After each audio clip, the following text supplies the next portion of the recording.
আমার পরিষ্কার বাড়িটার আজকে এত অবস্থা খারাপ হয়েছে বন্ধুরা, দেখো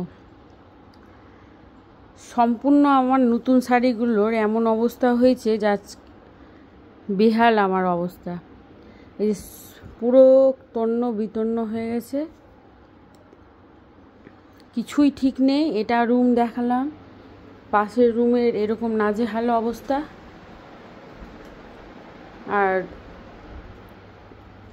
কি বলবো, দেখো এতগুলো শাড়ি এতগুলো গুছালাম, এখন সেই এক সকাল থেকে লেগে মানে আছি।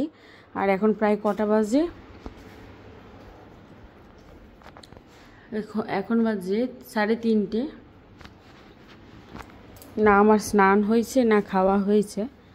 এগুলো মানে আসলে ঘটনাটা হয়েছে এরকম যে সকালে খুব সুন্দর রোদটা দেখলাম, আর আমি সমস্ত শাড়ি টাড়িগুলো বের করে আর ছাদের মধ্যে দিয়েছিলাম শুকতে। আর 1 ঘন্টা হয়েছে, আর জানলা দিয়ে দেখছি বৃষ্টি এসে গেছে। তো বৃষ্টি এসছে ভালো কথা, তো আমি দৌড়ে গিয়ে উঠাতে শুরু করেছি। আবার এতগুলো শাড়ি তো আর সাথে সাথে তুলে যায় না। আমি ভাবলাম যে ভেবেছিলাম যে একটা একটা করে গুছিয়ে ওখানেই রেখে নিব, তারপরে নিয়ে আসব। কিন্তু এমন অবস্থা হয়েছে যে এত তাড়াতাড়ি মানে বৃষ্টিটা এসছে, সমস্ত শাড়িগুলোকে আমি তাড়াতাড়ি করে ছুঁড়ে কোনো মতে মানে সিঁড়ির মধ্যে ফেলে দিয়ে তারপরে আবার ওখান থেকে টানতে নিচে নিয়ে এসে সব রেখেছি আর কি। আর এগুলো এখন গুছাচ্ছি, আর এগুলো গুছাচ্ছি, কিছুটা গুছানো হয়েছে। তো এখন 3:30 বেজে গেছে, আমার না এখনও কিছু খেয়েছি না কিছু হয়েছে আর কি। তো এখন আমি মোটামুটি এগুলো থাকতে দিব, কয়েকটা ভালো ভালো শাড়িগুলো শুধু গুছিয়ে নিব, তারপরে স্নান টান সেরে নেব, আর তারপরে আস্তে আস্তে গুছিয়ে নিব। এখানে কিছুটা ব্লাউজগুলো গুছিয়ে রেখেছি, শাড়িগুলো, আর সমস্ত সায়া টায়া হ্যান ত্যান সব শাড়িগুলো, যাবতীয় শাড়িগুলো ফেলাই আছে আর কি। তো এগুলো সব গুছাবো এখন।